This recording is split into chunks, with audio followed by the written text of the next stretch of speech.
Hello, let's dig deeper into Women of the Bible Part 1. Today, our woman is Pontius Pilate's wife.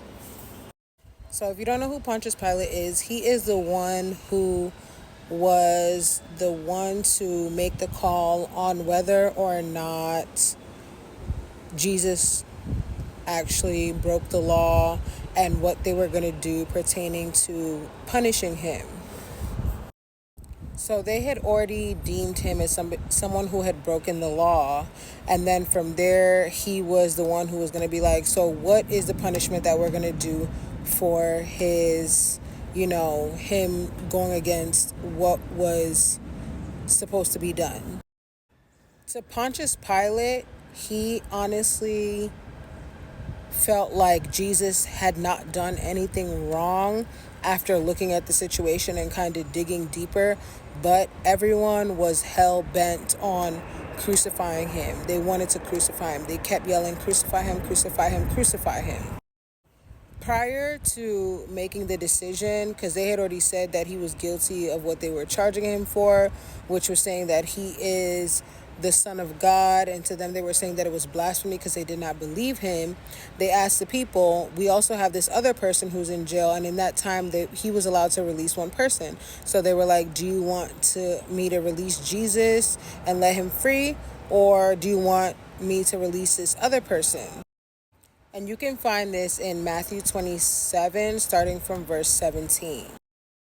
And it reads, Therefore, when they were gathered together, Pilate said unto them, Whom will ye that I release unto you, Barabbas or Jesus, who is called Christ? For he knew that for envy they had delivered him, meaning that they had handed him over because of envy, meaning that he was actually innocent, but they were envious of him because so many people were following him, so many people were believing in him, and that's why they handed Jesus over to, be punished.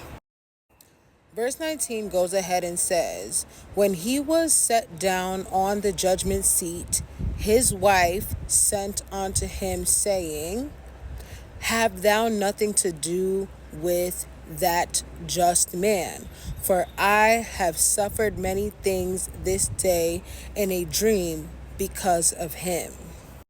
So let's get into who we're here to talk about, which is Pontius Pilate's wife. So this is the only time Pontius Pilate's wife is mentioned in the Bible, just one time. And for that one time, she says that I have been sent a dream and I have suffered greatly. I feel like a lot of times women are overlooked in the Bible, and that's why I want to start this series. But I want to take this opportunity and just talk about the role that she plays. Even though she's only mentioned one time, we don't even know her name. We don't know where she's coming from. We don't know where she's going, but she is mentioned here. It is to signify how God uses women to send a message. God uses women to just deliver something and also just speak to them in a different way than he can speak to a man at times. At the end of the day, Pontius Pilate ends up washing his hands and saying, hey, y'all are the ones who want to, crucify him. I have nothing to do with this man. And it was because of his woman's voice. She supported him in making that decision. And I think she just plays a very minuscule but supportive role in the situation where she goes to her man and she's like, no, we cannot be part of that. We do not want any parts of that situation.